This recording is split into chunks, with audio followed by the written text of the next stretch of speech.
This is On the Sofa with Rouge. It's the first one I do recorded with a video for my website or my YouTube page, which is called On the Sofa with Rouge as well. It's an absolute pleasure to have Maite Facio Beanland here, and Maite is my cousin, so it's another great opportunity to have her here. We're cousins. We're related. We're second cousins, actually. And Maite, yes, that's right. Maite is deaf, and this is, I think, a first. I don't know. I've never seen it being done in Gibraltar before, even on TV. I don't know. Maybe they can tell me otherwise. But it's a real opportunity to get this big message out there. The deaf people need representation in our community, 100%. And I think they've got Maite has a lot of things to say on the subject. So this is why she's here. Maite, welcome. Thank you so much for being here. As you're watching it, whoever's watching it at home or whatever, obviously this is not live. I'm going to be looking at Maite, but Maite's looking at Richard because Richard is translating everything I'm saying. And when Maite speaks, Richard will be her voice, just so that we understand. Although Maite can lip read, and we always are able to understand each other mostly. But for your benefit at home, we've invited Richard, very kindly is doing this, just so that everybody can understand what Maite is saying. So hi, great to have you. There's so many things I want to ask you. So the first thing is, what is your first recollection when you were little, that you realized that you were different, that you realized that you were deaf? What do you remember? Well, it's an interesting question. I was born in Gibraltar, and up until I was 1, I was hearing, and then I got meningitis, and that's how I became deaf. Okay, through an illness. I didn't know. Okay. Yeah, I was very ill. I wasn't born deaf, so it was after I was born. Yeah. And then I went to the Loreto Convent School, but I didn't learn anything there. I mean, it was really poor education because at that time they had no deaf awareness. The teacher would write on the board and talk to the board, and I couldn't lip read the back of her head. Luckily, I had some good friends that would help me with the work. I mean, I cheated a lot. I just copied my friends. The teacher thought I was a really good student, but I had no idea, especially about English. So, what about your parents? What did they think when they realized suddenly that maybe they had to do something different, or how did they react? Well, so after I was ill with meningitis, in 24 hours my whole life changed. It was kind of like everything. I didn't like it when it was dark because I couldn't hear when it was dark. I was like an owl at night trying to see everything, so I preferred daylight. But that's how they kind of started to realise what was wrong. And my mum was quite young at the time. She was only 20 herself. Very young. And she was the person that recognised at first that I was deaf, and the rest of the family didn't believe her. What? Yeah. They sent me to France initially, and also to Tangier, and then finally to England to be tested. Because I was a very lively child, so it's very difficult to diagnose that I'm deaf because I was so active. I would just be looking at everything, and because I was actually kind of attracted by movement, they didn't realise it was deaf. So I would just be watching everything, so it wasn't obvious. So with trees waving in the wind, I would be looking at those, and they thought, oh, there's nothing wrong with her hearing, but it was with my eyes. In France, the doctor first recognised that I was deaf, and it was very hard for my family to accept. We were very old-fashioned, you know, we hid disabled people away at that time. But my mum never did that to me. My mum was very open and let me to have a similar life to other children, else. which was really good. Really important, really important. Yeah. And that's... And that time, I mean, my mum was young and she didn't know anything about deaf people. Exactly. Yeah, and she was very strong in her character, and she knew what she wanted to do and what was best for me. So I went to a hearing school, the convent, until I was 11. Okay. But before that, I'd always thought I was the only deaf person in the whole wide world. And I was disappointed to find when my parents sent me to boarding school in the UK, in York. It's called Boston Spa School for the Deaf. I was really shocked because I saw all of these jobs. It was lovely. Yes. It was really lovely. And how was that? I didn't feel isolated. And now, by that time, when you got to school in England, you were 11 years old. So that is another big thing as well, because you were very young and you had to leave little Jib, protected by your family. The frontier was closed. No, the frontier was closed, and you had to go. Yes, that's right. Yeah, you had to go and go to the school. Could you sign? Could you? What was your form of communication? Well, at that time, my school wasn't a signing school. It was an oral school, so no signing was allowed. But after school, of course, we would sign in secret, you know, between ourselves. And so when I went to school, I learnt the language very quickly. I advanced very quickly. And I was so happy there. Luckily, my father could afford for me to go, and I would come over back to Gibraltar in the summer, at half term, at Christmas. Yeah. So in those days, the government wouldn't send you. I mean, you could only go to a special school like this if your family could afford to send you. No, yes, that's correct. My father paid for everything. He worked very, very hard. I mean, the border was closed at that time. Yep. The business situation here was dire, so he worked very long hours to save up the money to get the best education for me. That is... I mean, now I look back and I thank Very, God. very, very grateful to your parents, both of them, of course. Yes, of course, because otherwise I wouldn't be the person that I am today. Absolutely. Yeah. So thank God for my parents who supported me so much. I've become a better person as a result. I've developed confidence. You know, I've worked with my father for a few years. Wait a minute. Let's go slowly, because you're very... I want to hear everything.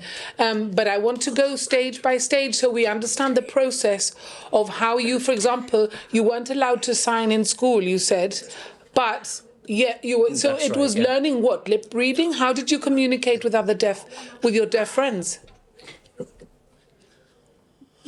Well, so all the teachers knew how to communicate clearly with deaf kids, and we had to wear earphones, and the teacher would have a microphone. It's kind of similar to an inductive loop system, so you could only hear the teacher's voice and you'd try and lip read her, and she'd be face to face. She'd never turn her back on you, not like Loreto Convent where they just talk to the blackboard, and that really helped us. But, you know, you can't pick up everything from lip reading. No. So we pick up maybe, I don't know, say 40%. You'd pick up 60%. You'd miss out on. Yes. Now it's completely different. All the schools must have British Sign Language. And when did it change? Like, how old were you when that changed, and then you were able to learn proper sign language to be able to...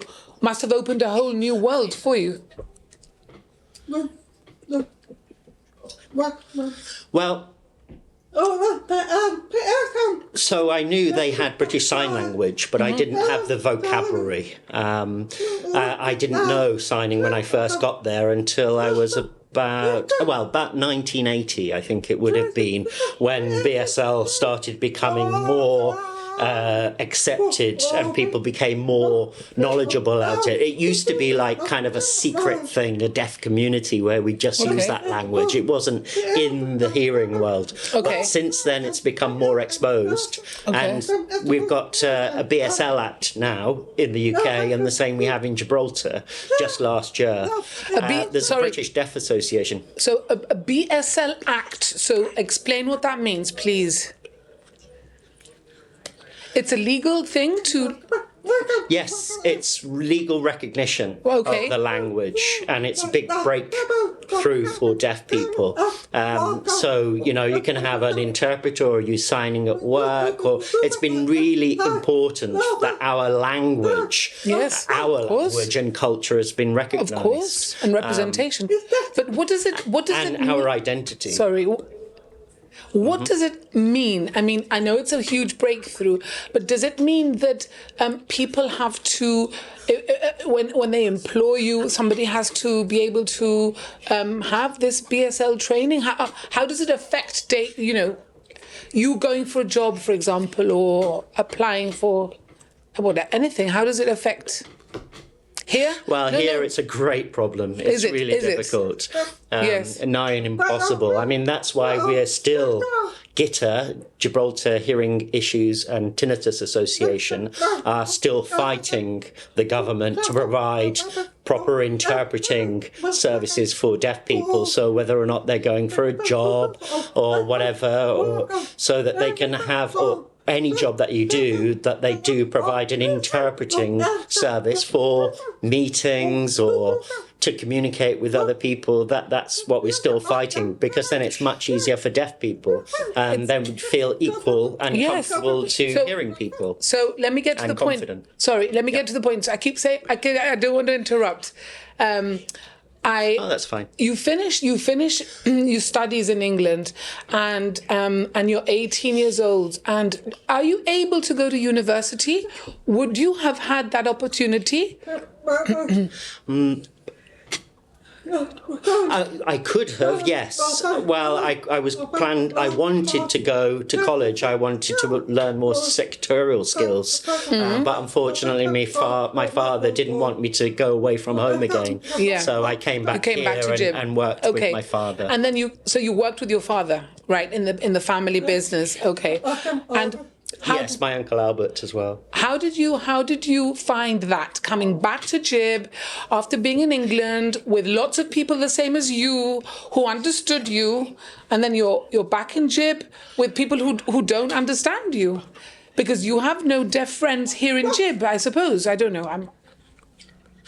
Well, when I left school and I came back home, it was really, really hard for me. I mean, I hadn't realised what it was like outside of school, and then getting a job. Life just completely changed, and you had to be more kind of get up and go, and I had to learn what the outside world was like for myself. And I was working with my father, and I couldn't complain, because at the time, I didn't even know that I should be fighting for my rights. Yes. That it just wasn't, that they just taught me how to do the office work. Yes. Well, really they didn't. I had to kind of learn as you went along. And at any point, did anybody say, look, I'm deaf too, let's get together, let's do something about this? When did that happen?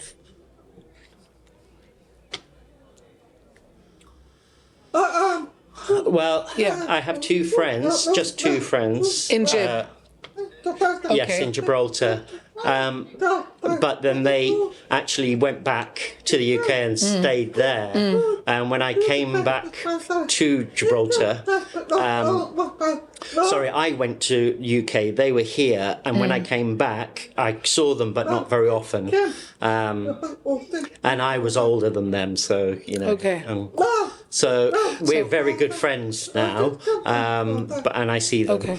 So I want to ask her... I'm just asking the question about when did they start campaigning? Yes.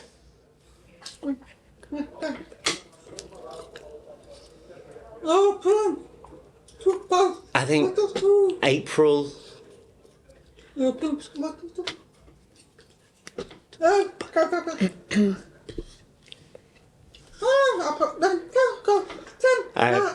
we're still fighting now for BSL. I mean, there was a march in London about 15 years ago.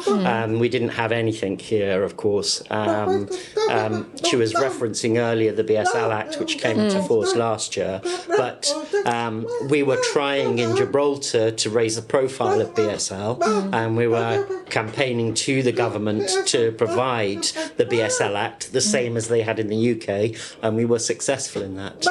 Okay, that's now good. They do have that act, but yes, but nothing's in been done Gibraltar- about it. So they've got the act, but then there's been no movement after that to do anything to help you. So I want to ask you, what is your favourite form of communication? What do you prefer to do? Signing, of course. Okay. Yeah, that's my first language, because then I understand everything rather than lip reading. I mean, I can understand people, but I miss a lot of information when I'm lip reading. I mean, I wish, I could teach all of my friends to sign. That's my next question. My next question is there anything you wish hearing people and knew how to communicate with deaf people? Is there anything important that we should know on how to communicate with deaf people? And what is it?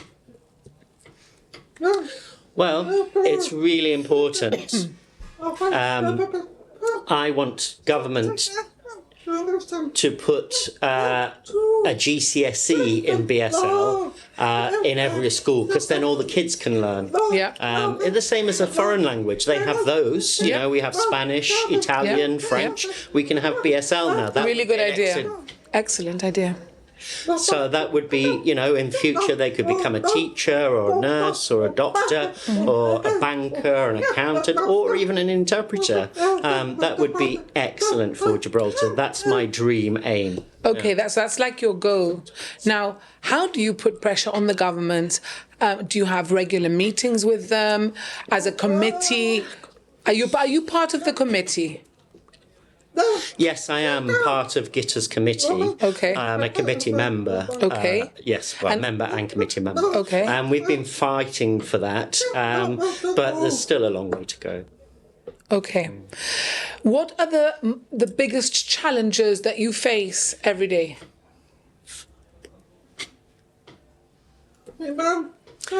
Challenges. There's a lot of barriers, I would say.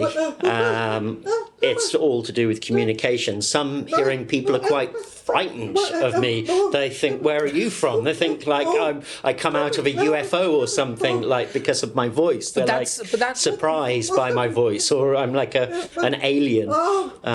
So that can be really difficult to break through that particular barrier. Does it bother her? Sometimes it can be very frustrating. But But do you feel hurt by it? Oh, of course. Okay. Of course. I mean, every day. Every day. I mean, the people, think I have such an easy life, but I really don't. I have to be very, very strong and stand up for myself and show everybody who I am. And you're not just standing up for yourself, because you're standing up. You're standing up for everybody else who's in the same situation as you. Yes, of course. I've been fighting for the deaf community, absolutely. Does it make you angry? Mm-hmm. Yes, always. Yeah. Tell me, deaf. For example, I would go to the doctor. Yes. So what I was going to ask all these things now. So when you go to the doctor, what happens? You have to explain. I mean, you're married and you've got 2 children. So, so that also is another. Well, that time was very difficult. When I went to the doctor, my mum would have to come with me to communicate or help me communicate. My mum helped me a lot as well, especially if the children were ill. I'd have to go with her or my uncle. But now I'm independent and I can do it for myself, and they have a system called Sign Video. In interpreter. where? In the GHA? Yes. And how does that? Explain that to me.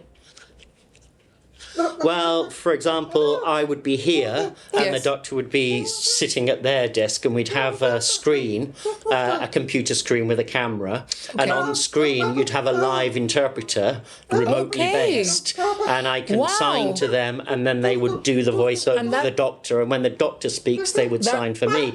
But it's not 100% because what do you mean it's not 100%? Okay. We get a lot of crashes. I much prefer a live BSL in-person interpreter. But is this much more fluent? Okay, is this a service that the GHA provides for deaf people in Gibraltar? Yes, they do. Okay. Yeah. Well, you have to ask them. You have to remind them still. So you have to, when you book the appointment, call and remind them that you need this the day you go for your appointment with whatever. Yeah, we can text them now to make an appointment. Okay. I used to have to ask my husband to do it, but now I can. I mean, I want to be independent. I don't want to have to rely on other people. It's like with my mother, you know, I grew up having to rely on her. So that's what I've been fighting for, my own independence. So yes, you do make an appointment, you ask them for signed video. You still have to remind them when you get there. Okay, but that's and good. There's only 3 doctors with signed video, remember? Oh, I see. Not the whole hospital. Oh, it's not everybody. No. Okay, it's only 3 doctors. Who can we ask? Who are the 3 doctors in case anybody else needs to know this information? Who are the 3 doctors? Well, it's just those 3. Which 3? Are we allowed to mention their names? I can't remember their names, to be honest. No, I can't remember their names at the moment. Okay. So all the fighting that you've been doing for all these years in Gib, what has come of it? So this is maybe one thing that you've managed to achieve, which is a breakthrough in itself. I mean, it's not perfect, but it's available. What else is available for people who are deaf in Gib? One of the worst things I would say, there isn't, one of the worst things I would say is the Gibraltar Broadcasting Corporation. I mean, even when we had those chief minister addresses during COVID, they didn't have an interpreter. They should have had an interpreter, but it was really important information. It was vital for our health. It was an emergency, and there still wasn't any access. I mean, I had to ask my husband to explain what was going on. I'm very much treated like a second-class citizen, which isn't fair. So I've been fighting with the GBC to ensure they provide subtitles and an on-screen interpreter. Or if, say, for instance, they want, me to go for an interview, I want an interpreter to be provided. But they just don't do anything. Why? What reason are you given? Money. Okay. Money, of course. Okay. I mean, they have to set up something with the antenna and the equipment. It's going to cost money. Okay. And that's the problem.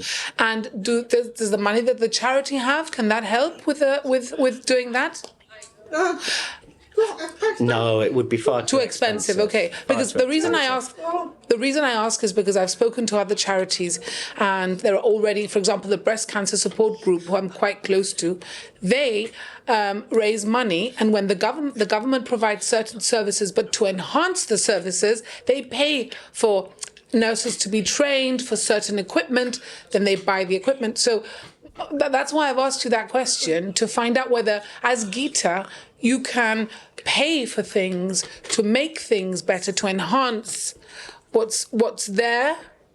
It's really difficult to explain that point. I mean, at the moment, the process that we're going through is to fight with government so they will provide services to deaf people like interpreters. I mean, and also to support GITA to develop. So it's all, a matter of process. And the problem with GBC, as you see it, is that the programs that they put out, like the local programs, have no sign language. No one signing. So what is it? Nothing at all. What is it that for you? example, like when you were on Hub, or the Powder Room, I never get to watch it because it has no access, no subtitles, and that really makes me angry. I'm quite disappointed about that. I'd love to have known what you were talking about because I think you're a very interesting person, but unfortunately I can't. I've never been able to watch things like that, and that really annoys me. And the news as well. I suppose the news as well is something. I mean, exactly the same in Gibraltar. Absolutely nothing is subtitled, except when a Spanish person comes and speaks Spanish, they'll translate it into English then in subtitles, but they won't do it as a matter of course for deaf people. So there you see. Yeah, it's fine. I'm sure you've seen it. As a hearing person, these are things that I don't think about. I mean, I have a podcast, and we've had conversations before about the podcast, and I've thought how I know that there is a program where you can put it into just audio, you can put the subtitles on audio, but it is something that's quite expensive to do. But the reason for doing it on video is that on YouTube, it does it for you, and there's a little program that's quite easy, very accessible, which means that any interview that I put on YouTube, you can read it. And this is one of the reasons that I want to do it like this. So, I mean, what is yes, I know. Yeah. What is your? I mean, it's not fair for deaf people, is it? Because we're just waiting for YouTube or for Facebook. We don't get it when it actually happens. What I want to be sitting at home with my family at 9 o'clock in the evening, watching the news, and have subtitles. I don't want my husband to have to explain it or wait until tomorrow to actually watch the same news program. I'd like to be able to understand it and have a conversation with my husband about what's going on in Gibraltar. It's just not fair. Is it like a respect? Do you think a lack of respect? Would you see it as that? I mean, it sounds quite a basic thing, but it would mean everything to a deaf person, I suppose, to be able to, of course, to watch the news. Something as basic as that. So anyway, and also remember, a lot of deaf people actually can't read English, so they prefer a sign language interpreter. It should have both at the same time. So why can't the BBC News? Why can't deaf people read English? It's the same with hearing people. You know what happens is, it's the same as hearing people. You listen and then you learn how to read. Okay. Yeah. It's the same in that respect. I mean, some hearing people can't read. Well, it's the same with deaf people. Some deaf people can't read. Okay. And it's also a matter of preference sometimes as well. They don't like reading English. They prefer sign language. Okay. And it has to be a choice. I mean, could you imagine if you just turned the sound off, right, on telly and asked all the hearing people to watch it? Do you think they'd be able to understand anything? Could you be able to follow the program if there was no sound? It's the same. It's very difficult to do. You can it's me. I want either subtitles or interpreter, and that's what I've been fighting the GBC about, especially government. I mean, they're supposed to be, funding the GBC to be able to do these things. Of course.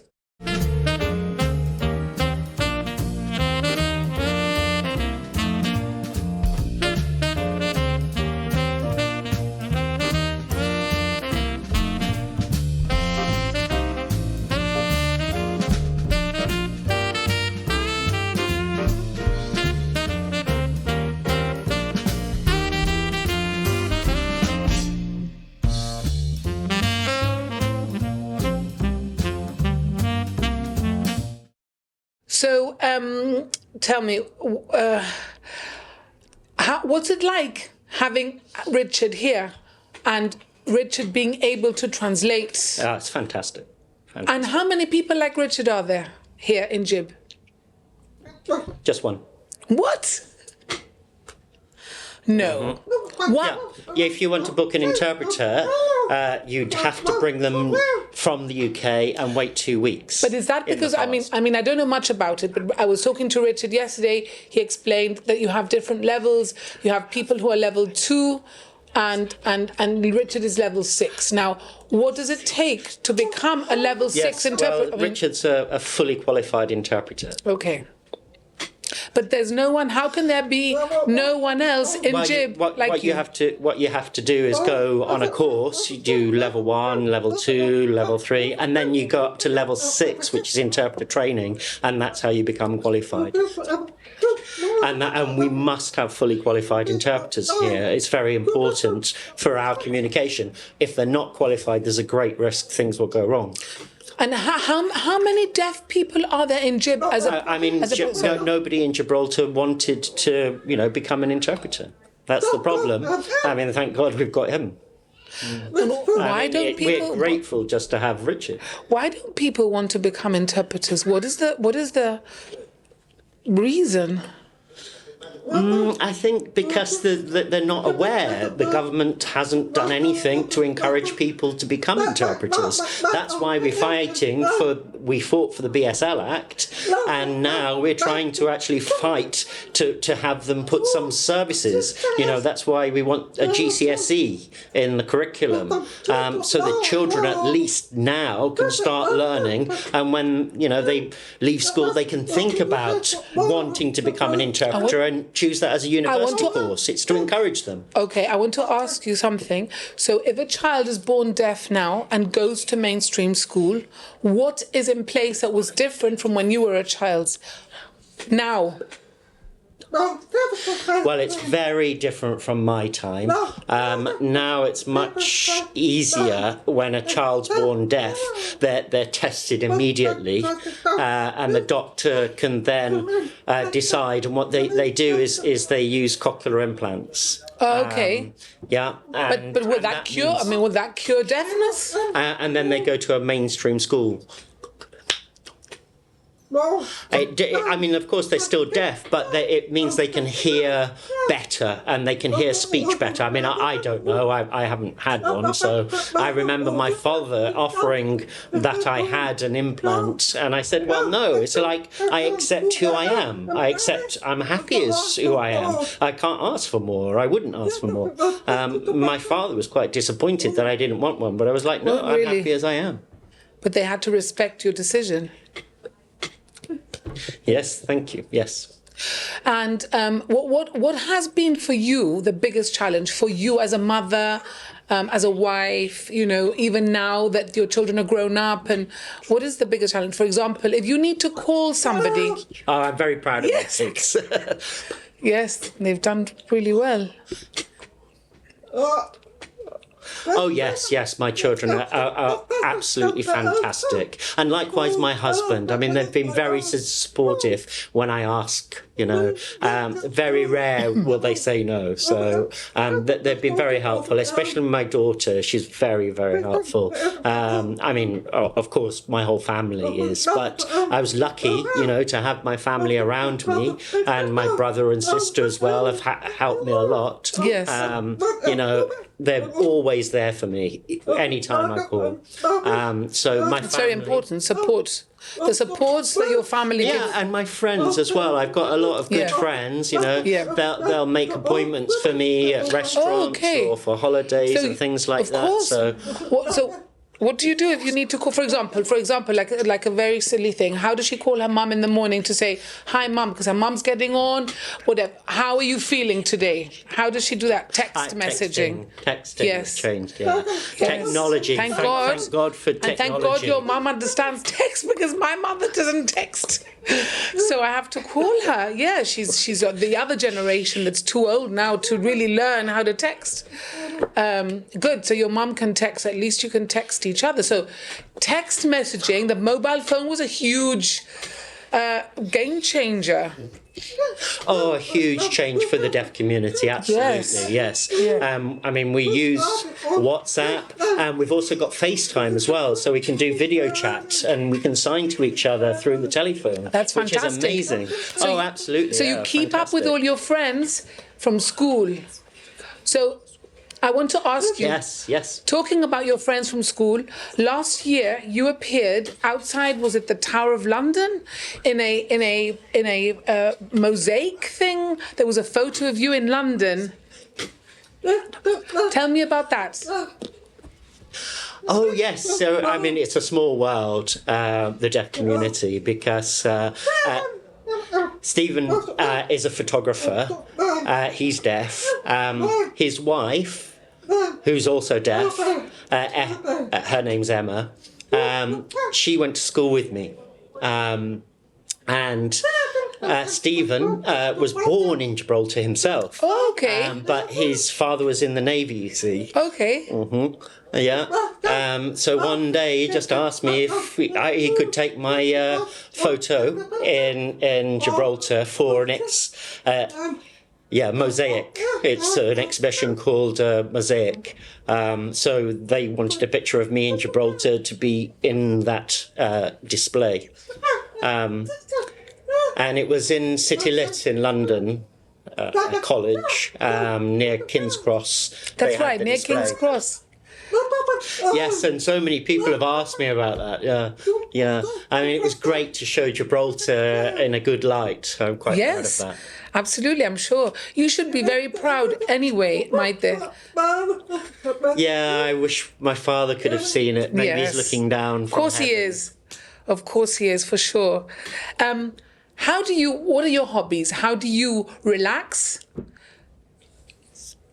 Because I know that she goes to Mum's Dance, which is in case people don't know, it's a fantastic group of mothers mostly who meet and exercise to 80s music. Now, being deaf, how do you hear the music? Well, I can't. You're right. I can't hear the music at all. Does she feel the beats? I can't even feel the vibrations because the speaker's very small, so it doesn't generate enough vibrations. What I do is I'll follow Nicole. She's a lovely woman and very easy for me to communicate with. And the same with all the mummies, they're great. They really help me out. And I feel like we're like a sister group, like family. And we're always having a good laugh together. We make mistakes when we're doing it. And I love doing it. Yeah, I hope to continue doing that. I do it 4 times a week. Wow, okay. Yeah, well, it helps me to keep my life in balance. It helps me relax. I can switch off. De-stress. Yes. So it's really good. It helps me a lot. What other hobbies do you have? I sew. Yeah, I really love sewing. I do work in felt. I do Christmas decorations and sew on the little sparkly things, and I also do crochet. Okay. This podcast is called Why Bother? It's a question that I think everybody has asked themselves. Have you ever thought to myself, why am I bothering? No. No. I mean, I wanted to do this podcast to show people in Gibraltar, my community, to let them know what a deaf person looks like, so it can help them in future to realise, that's a deaf person, and hope they will learn a bit of signing as well. That'd be great, and to help the deaf community.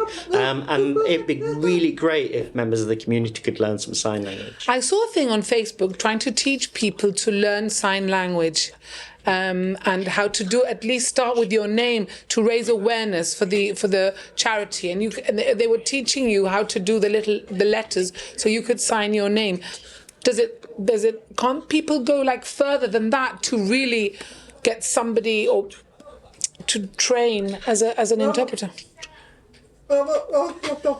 Well, you have to go on a sign language course. You can do it online, or does it take we can bring. Yeah. Okay, just to go back. Before I learnt British Sign Language, I could sign a bit, but I wasn't fluent. I mean, I came back to Gibraltar, I didn't need sign language because there was nobody to speak to, and I was just lip reading. So I wasn't fluent in sign language until I was 47. I started to go on a BSL course myself in Gibraltar. So I went on a 3-week full-time course, and I did level 1, and I passed that, and then I went on to level 2. That was 6 weeks, but these are full-time courses. Okay. And so, you know, at that point I started to understand who I was, you know, who I actually am, and what my language is, and where my identity lies, and my culture. You know, that's how, from that point, I started to become an advocate for deaf rights. And GITA, I became involved with them, and, you know, we help each other to try and achieve the ends. You know, without them, you know, I couldn't do it on my own, so together we're able. It's Edgar Triai, who's the chair. Oh, he's the chair. Of GITA, and is very good, and is very helpful, and he fights very, very hard, and so we should be thankful we have him as well. Okay, what percentage of the community in Gibraltar is deaf? I know 3. Can I just do an edit there? Because are you asking how many deaf people who sign, or how many people with a hearing loss? Because the figure is very different. Oh, so we interesting. have okay, 5 deaf people who use sign language, but there's an estimated 2,500 people who have a hearing loss who use a hearing aid. So they're the type of people that need subtitles. So and things 2,500 people. I mean, yeah, they're mostly older people. But they still have a right to see the news and a right to all these things. Yes, so I'm hoping they have the right to be able to read subtitles. This is watched and listened to by people, and something will be done. I'm hoping, Maite, that with a new government, you know, maybe this will, you know, hopefully work towards getting something done. Well, I mean, that's my dream, you know, to achieve that. I was going to ask BSL and the official introduction of the BSL Act, and also, you know, for interpreting to be available in hospitals, and to have sign language taught in schools, and that's what's going to help the deaf community who use sign language. So if something happens and there's an emergency and you have to go to the hospital, how do you it's very difficult. It's not easy at all. Absolutely. It's very, very difficult. You have to get somebody who understands to come and... Yes, A&E. I mean, if I'm ill, it's very, very difficult to communicate. I often have to bring my family member, my husband, my son, or your daughter, my mum, or whatever, because when you're ill, it's very, very difficult to communicate, and it's quite difficult to use sign video in those situations. You need to have an interpreter available. But there's only one. But you wouldn't be able to bring an interpreter in emergency from the UK, and by that time I'd be better anyway. So really, we need full-time interpreters who live and work in Gibraltar. That's the only solution. It's incredible. You don't think that it does involve so much. So I'm really glad that you've come, and I'm really glad that we've got this out. Is there anything else that you want to add, Maite? Anything I haven't asked you that you feel is important that people should know? Well, I just want to remind everybody, if you're interested in learning BSL, then do contact GITA. There's a company called Sign Code who provides training as well, and please go out and learn some sign language. You know, that will help for the future. You could become a teacher of the deaf, for example, in Gibraltar, which we don't have. We need a deaf tutor to be able to teach deaf children, and then they'll get better results in their education. I mean, that's another thing. So yeah, I mean, so if you want to learn sign language, please contact GITA. Incredible. So one question, it's a silly question that I ask all my guests. If you were on a desert island and you could just take one person, who would you take and why?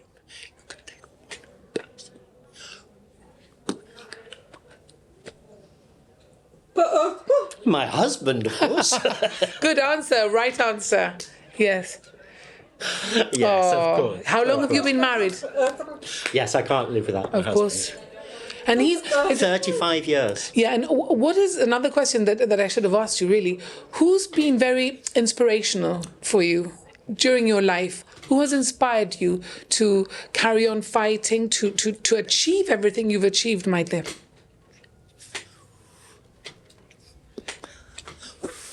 Ooh, I think I've learned a lot from Emma in the UK. Elif. It's Emma Elif. She's a very good role model. She's been to university. She went to Durham University and studied BSL and linguistics. And she's working with deaf children as a teacher. She's deaf herself, and she teaches deaf children. Amazing. Yeah, she's fantastic. Yeah. Wow. I mean, of course, that's normal. Deaf people can do anything. Yeah. Of course. Yeah. And now she's the chair of Ambition. Yeah, I'll write it down. We'll do an edit there. She works for City Lit, and she's a BSL tutor now. So I've learnt a hell of a lot from her. She's quite an important deaf person, and there are lots of other professional deaf people that I've learnt things from as well. There are a lot of deaf people in the UK that have studied and are very successful in their jobs. Well, thank you very much. Thank you, Richard, for being here and giving up your time to do this as well, to highlight everything. I wish you all the best. If there's anything else I can do, I will do it happily, gladly. And thank you. And I hope this is a first. Is this a first, Maite? Do you know of any other interviews that have been done on deaf people? GBC. You have had some. Yeah, and at the university I've done that's good. I've done presentations for various organisations because I want to encourage people to become more aware of deaf people and know how to communicate with them. We'll all try and do as much as we can, and we hope lots of people watch this and can help. Okay? Thank you very much. And thank you very much for inviting me. Pleasure.